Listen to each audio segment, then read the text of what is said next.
Gentileza, amém? Em João 16:33,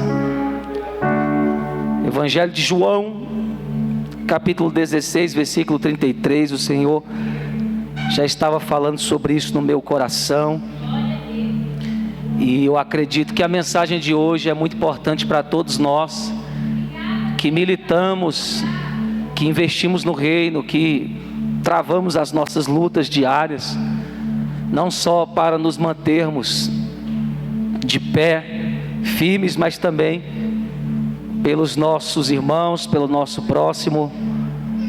Eu acredito que essa mensagem vai edificar as nossas vidas hoje, amém? Quem encontrou vai glorificando o Senhor. Se puder agora ficar de pé para a gente orar, amém? Reverência à palavra. Nesse momento, vamos redobrar a atenção. Vamos, amém? Diz assim: no mundo tereis aflições. Eu estou usando a Almeida, tá bom? É a atualizada, tá bom? No mundo tereis aflições, mas tende bom ânimo, eu venci o mundo. Repita comigo: no mundo tereis aflições, mas tende bom ânimo. Mas tende bom ânimo. Mas tende bom ânimo. Eu venci o mundo. Vamos orar. Senhor Deus, fala conosco o que nós te pedimos nessa noite maravilhosa de ceia. Que teu Espírito nos guie nessa noite, na revelação da sua palavra, que nosso coração seja preenchido com a tua verdade. É o que eu te peço, Espírito Santo.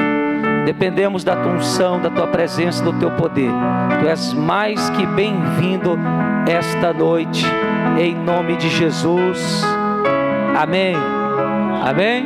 Aplauda o Senhor Jesus. Se é batizado, fala em línguas, amém, aleluia, glória a Deus. Irmãos, a palavra encorajar dá a ideia de colocar coragem dentro de alguém, e é mais do que um conselho positivo, é transmitir força, esperança e fé ao coração de quem está abatido. Todos nós enfrentamos momentos de desânimo, isso aí é uma realidade na vida de qualquer ser humano. Perdas, lutas, incertezas, medos. Nessas horas a gente ouve muitas pessoas dizendo, o mundo dizer, seja forte, não é verdade? Momento de dificuldade a gente ouve muito as pessoas dizendo, seja forte, tenha força. Mas a força humana, ela tem limite. Jesus, porém, nos oferece algo diferente. E o que é isso? O ânimo que vem do próprio coração de Deus. É isto que a igreja, que você precisa, do ânimo que vem do próprio coração de Deus. Louvado seja o Senhor. Em toda a sua caminhada aqui na terra, Jesus foi e continua sendo aquele que encoraja as pessoas, encoraja os cansados, fortalece os fracos e levanta os caídos. A palavra que Jesus usou, eu quero só atentar nisto porque é importante, é uma palavra grega para o termo tem bom ânimo. A palavra tarsei vai nos dizer bom ânimo, tem bom ânimo, ou seja, é uma palavra de encorajamento. Tarseo no grego, melhor dizendo, é a palavra que Jesus usou muitas vezes no seu ministério terreno, quando ele se deparava com as pessoas que estavam em situações de dificuldade, dependendo do socorro, do auxílio divino. Então, essa palavra de encorajamento, você vai ver que Jesus usou. Olha só, em primeiro ponto, Mateus 9, versículo 2, quando Jesus cura o paralítico: filho, tem bom ânimo, perdoados te são os teus pecados. Jesus usa esta mesma palavra em Mateus 9:22, a mulher do fluxo de sangue: filha, tem bom ânimo, a tua fé te salvou. Em Marcos capítulo 6, versículo 50, quando anda sobre o mar e os discípulos se assustam, ele diz: tem de bom ânimo, sou eu, não temais. João 16, versículo 33, às vésperas da cruz, Jesus disse: no mundo tereis aflições, mas tem de bom ânimo, eu venci o mundo. Vamos ver aqui, igreja, pelo menos 3 formas pelas quais Jesus nos encoraja. Muitas vezes nós pensamos que a gente que está embaixo, você que está embaixo, vem para a igreja e fala assim: eu preciso muito de encorajamento, eu preciso muito de ajuda divina. Mas a verdade é que todos nós precisamos, irmãos. Os pastores aqui, apesar que muitos acham que nós líderes não precisamos de ajuda, de encorajamento, os que pensam assim estão enganados. Todos nós, irmãos, precisamos de encorajamento, de ajuda. Então é muito importante a gente se humanizar, a gente ter sensibilidade com as dores alheias. Estamos todos nesse mundo de aflições, mas com uma voz que nos diz: tem de bom ânimo, eu venci o mundo. Aleluia! Esse mundo que nos aflige já foi vencido por Jesus. Eu estava falando ontem com o irmão Léo, ele falando sobre essa ascensão da psicologia, dos coaches, mas o que nós não podemos deixar o inimigo nos enganar, isto é, com sofismas, com mensagens bonitas, que até são importantes, mas não podem substituir o evangelho. É que um coach, ele vai poder te ensinar a vencer no mundo. Muito bom isso, vencer no mundo. Mas Jesus Cristo é o único que vai te ensinar a vencer o mundo.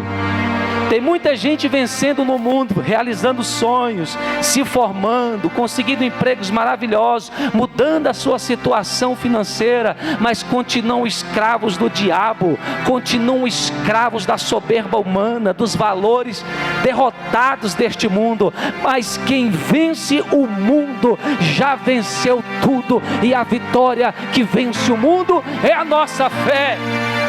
Aleluia! É a nossa fé em Jesus Cristo.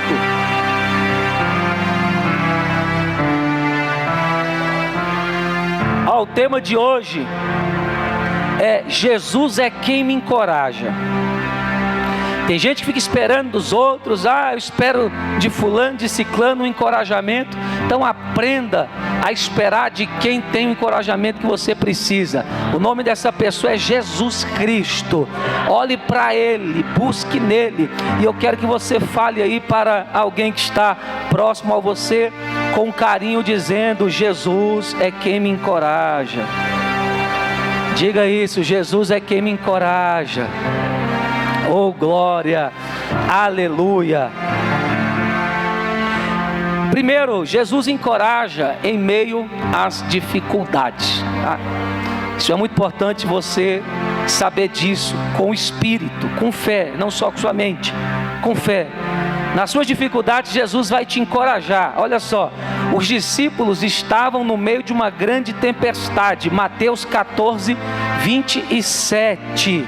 Ele vai dizer assim: tem bom ânimo, sou eu, não temais. Irmãos, os discípulos estavam no meio de uma tempestade, apavorados e sem saber o que fazer. Você já passou por situações que você não sabe o que fazer?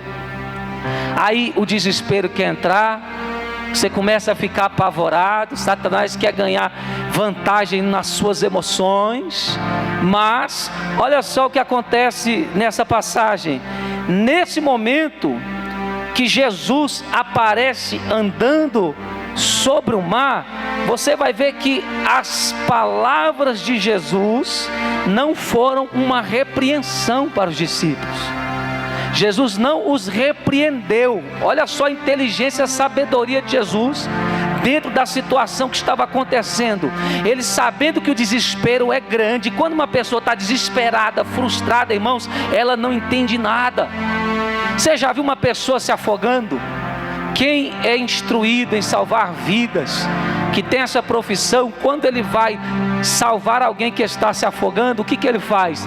Quando a pessoa começa a se afogar, ele já vai lá e pega a pessoa e tira? Não, o que ele faz? Ele espera a pessoa se acalmar, se cansar. Por quê? Porque a pessoa no desespero pode tornar a situação pior e pode levar aquele que veio para ajudar junto com ele. Então a sabedoria de Jesus é muito tremenda. Por quê? Porque as primeiras palavras de Jesus não foi uma exortação, não foi uma repreensão, nenhuma repreensão, mas foi um encorajamento. A igreja de Jesus Cristo, toda vez que estiver em meio à tempestade, vai ouvir uma voz de encorajamento de Jesus para ela. Aleluia! Quando Jesus chegou, o que ele disse?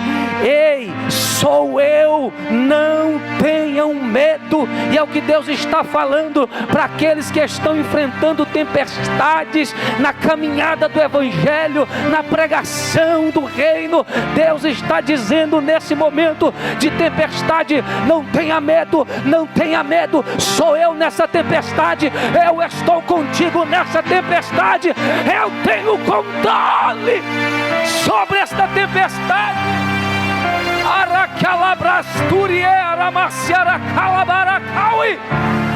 Aleluia!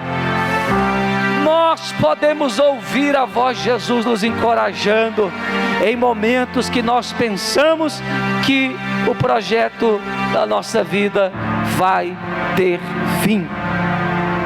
Quando as ondas da vida nos cercam, esta é a lição, o que precisamos é lembrar que Jesus está perto.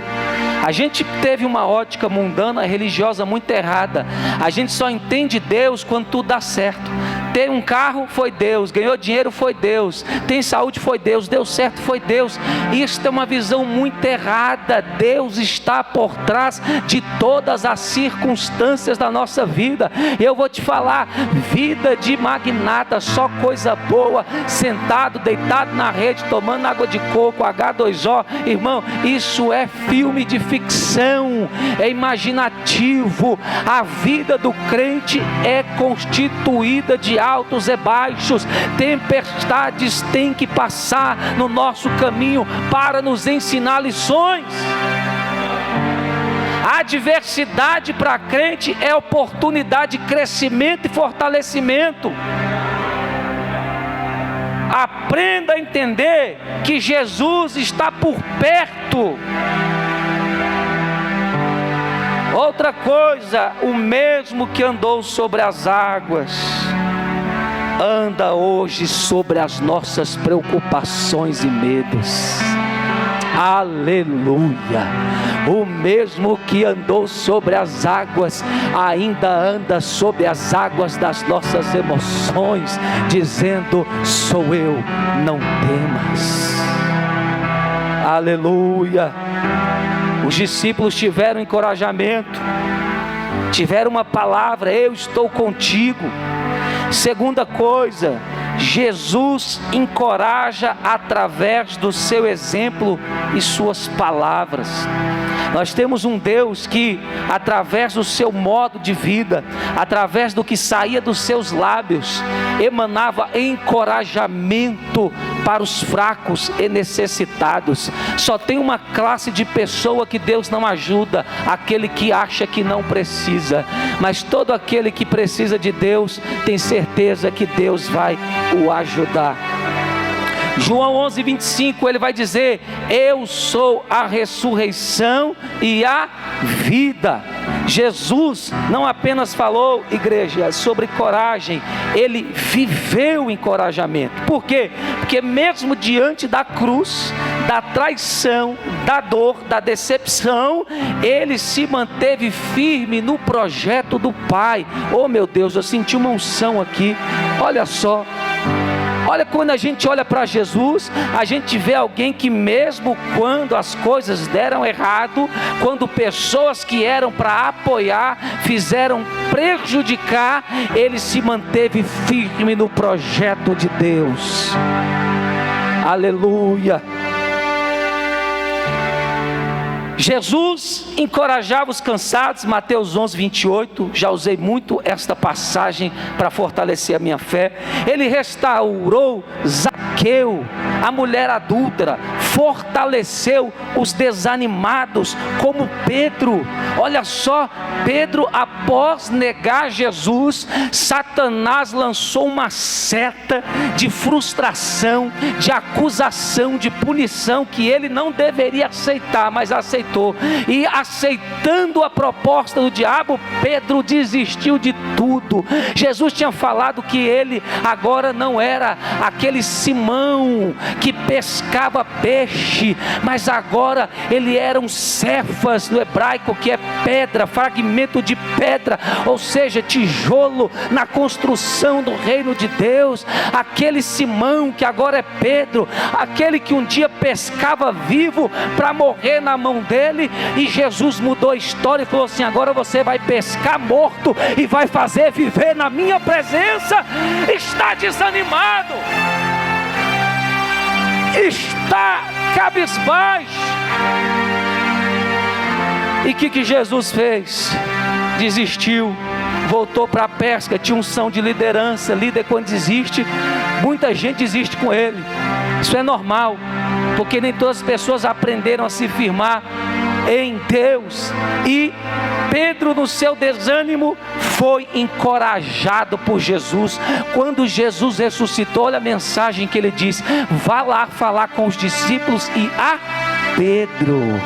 Vá falar com os discípulos e a Pedro. Ou seja, um Deus que está atento a encorajar aqueles que no meio da caminhada desanimaram. E Pedro, quando foi encorajado, recebeu uma unção do céu, recebeu a palavra de vida do caminho da verdade, que é Jesus, e voltou ao projeto de cabeça erguida. Seguir a Cristo é viver como Ele. Essa é a segunda, ou o segundo subtópico sobre encorajar através de exemplo e palavras. Seguir a Cristo é viver como Ele, sendo um canal de encorajamento para outros. Sabe o que Deus espera de você? Isso aqui não é chamada só para quem é pastor, para quem é liderança. Isso é para todo salvo. Você tem um chamado de encorajar as pessoas. Você tem um chamado de encorajar o próximo e os outros. Por quê? Porque Jesus te encoraja todos os dias. É o mínimo que nós podemos fazer.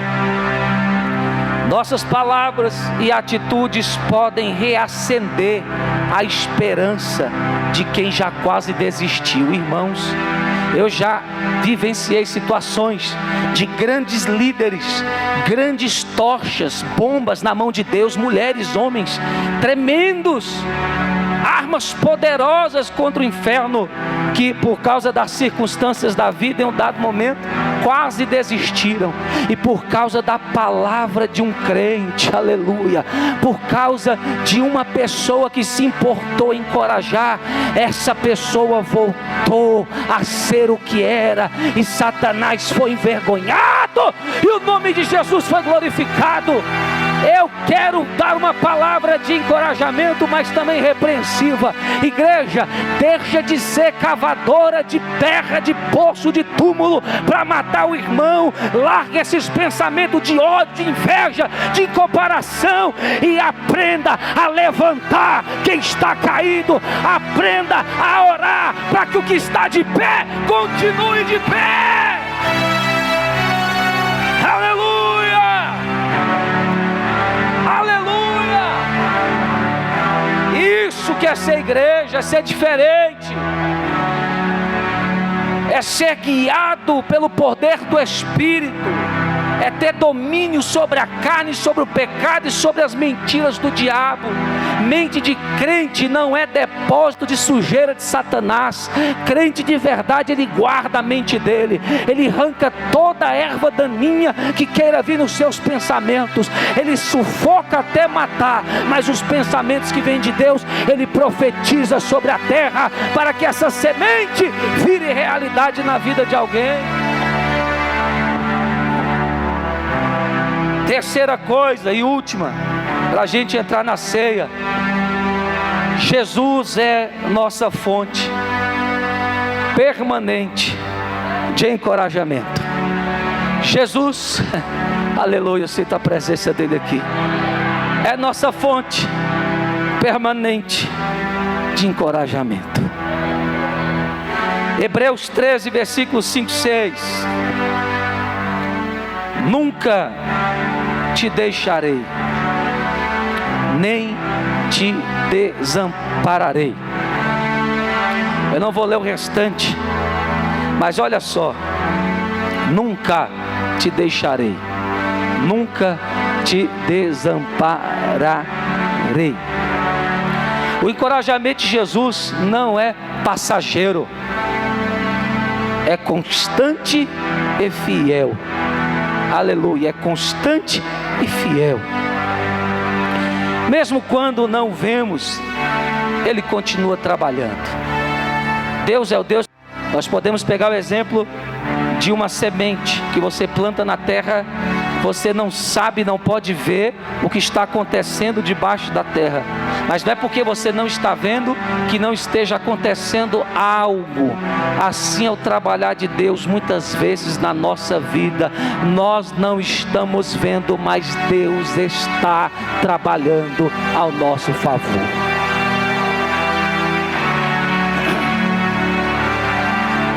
O Espírito Santo que habita em nós é o próprio Consolador, aquele que continua dizendo ao nosso coração: tem de bom ânimo, tem de bom ânimo, tem de bom ânimo.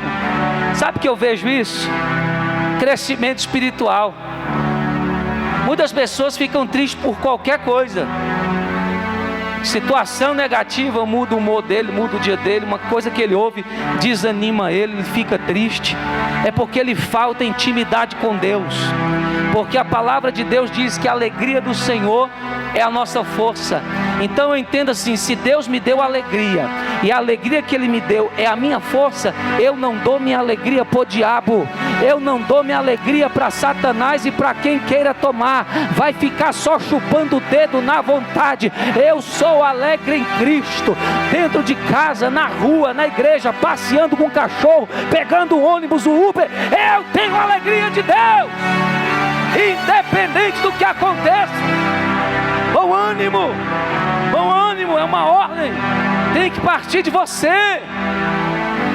Se você ficar desanimado, chorando, reclamando que a promessa não veio, em vez de orar e ver que não veio porque você parou, porque você barganhou, você queria fazer a vontade de Deus só se tudo desse certo, aí na primeira tempestade você parou de pregar, parou de orar, parou de ganhar alma, parou de ser bênção, parou de sonhar, aí Deus vai falar, vai ficar parado mesmo. Mas enquanto você ter bom ânimo aí no deserto que você tiver, aprender a ser fiel, perdendo, eu deixando o inimigo pensar que tomou, quando eu entender que você está constante e com bom ânimo, confiando em mim, aí eu restituo e te dou, porque você foi aprovado. Reclamar é muito fácil, meu irmão. Olha, eu tenho uma vida muito ocupada com Deus, e às vezes não posso estar tendo tempo para muita coisa, mas uma coisa eu sei, irmão: Deus fala aqui através da minha vida. Se às vezes você está com alguma dúvida, não está entendendo algo, sabe o que você faz? Vai falar com Deus, irmão. Deus ainda fala. Dobra o seu joelho e fala com Ele. Quem fala aqui não sou eu, é o Espírito de Deus.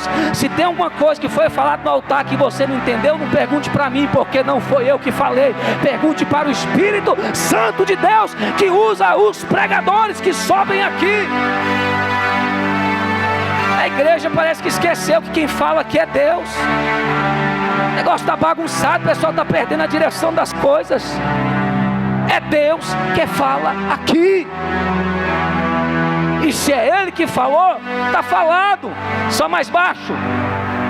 Esses dias, a bispa falou, sexta-feira, todo mundo sabe, aconteceu aquela fatalidade lá no morro do Rio de Janeiro, na operação policial. E a verdade é que fatalidade acontece em todo lugar. Está tendo guerra no mundo, na Ucrânia, em vários lugares. Cristãos são mortos lá na Nigéria, na África, assassinados brutalmente. Ninguém fala, né? Mas quando é traficante, é bandido, tem que vitimizar. Mas tudo bem, em respeito às famílias, em respeito às pessoas. Eu não estou aqui para falar nem a favor nem contra, mas eu quero dizer que Deus fala. Eu nem estava tão ligado a isso, porque infelizmente são coisas ruins. E orando, separando-me para Deus, que é isso que crente tem que fazer, orar mais, falar com Deus. E falando com Deus, você ora, você está falando com Ele. Você vai abrir a Bíblia, Ele falando com você. Na hora dele falar comigo, que é Bíblia, eu falei, Deus, fala o que o Senhor tem para falar comigo hoje. Irmãos, uma pergunta aleatória: o que o Senhor tem para falar para mim hoje? E irmãos, Ele falou sobre esse acontecimento. E eu não perguntei baixinho, e eu não perguntei sobre o acontecimento, mas Ele me falou.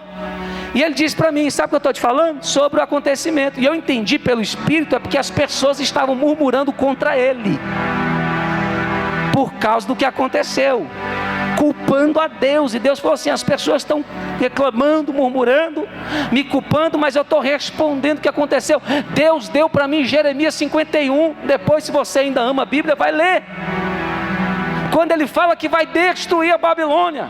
Irmãos, por incrível que pareça, o texto está dizendo, meu povo, não se espante, não pasme, porque eu levantarei o governador para destruir a Babilônia. Corpos vão ser contados e amontoados nas ruas, por causa da sua rebeldia e idolatria contra mim. O que eu quero dizer é que Deus ainda fala, e que as pessoas têm que temer a Deus, que Deus é amor, mas também é justiça. Uma cidade que é bonita, mas uma cidade entregue a demônios. É uma cultura de destruição, de promiscuidade. Nos eventos mais importantes, a chave da cidade é entregue na mão de demônios.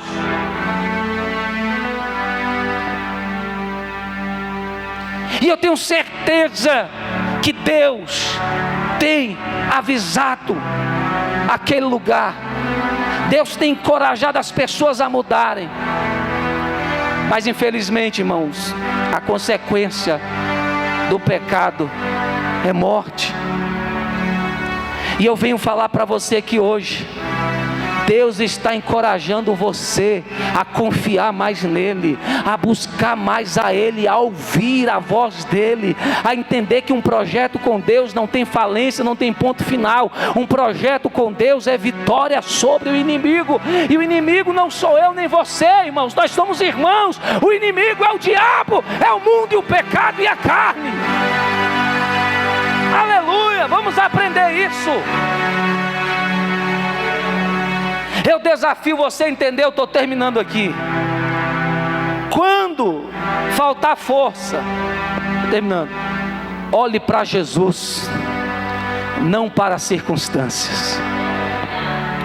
Quando alguém ao seu redor estiver abatido, leve o mesmo encorajamento que Jesus te deu. E eu estou terminando aqui. O verdadeiro ânimo não vem de motivação humana. Tem momento que autoajuda não serve, tem que ser ajuda do alto, tem que ser milagre, tem que ser intervenção. Deus tem que descer com poder e dissipar os inimigos, os demônios, os capetas, a oração contrária no meio e nos dá vitória. Tem vezes que tem que ser assim, radical, radical, aleluia. Mas Deus nos dá vitória. Por isso, nosso ânimo não vem das coisas da terra, mas vem da certeza que Jesus venceu o mundo. O mundo que quer nos separar de Deus, o mundo que quer nos afligir, foi vencido por Jesus. Aleluia. Oh, glória a Deus. Eita, Deus maravilhoso. Por isso, mesmo no meio das lutas, para quem reclama de luta, podemos dizer com fé, Salmo 28:7, eu fecho aqui e chamo o pessoal para a gente orar pela ceia e o ministério de música. O Senhor é a minha força, o meu escudo, nele confia o meu coração e dele recebo ajuda. Não precisa pregar, já está pregado, é só você confessar e crer no coração. Repita comigo: o Senhor é a minha força, o meu escudo, nele confia o meu coração. Em meio às lutas, podemos dizer com fé: o Senhor é minha força. Não, está fraco. O Senhor é minha força, é o meu escudo, nele confia o meu coração e dele recebo ajuda. Aleluia. Entremos com ousadia, aleluia, na presença de Deus através de Jesus Cristo, para receber ajuda, socorro oportuno e graça pelo nosso sumo sacerdote. Se coloque de pé, se coloque de pé.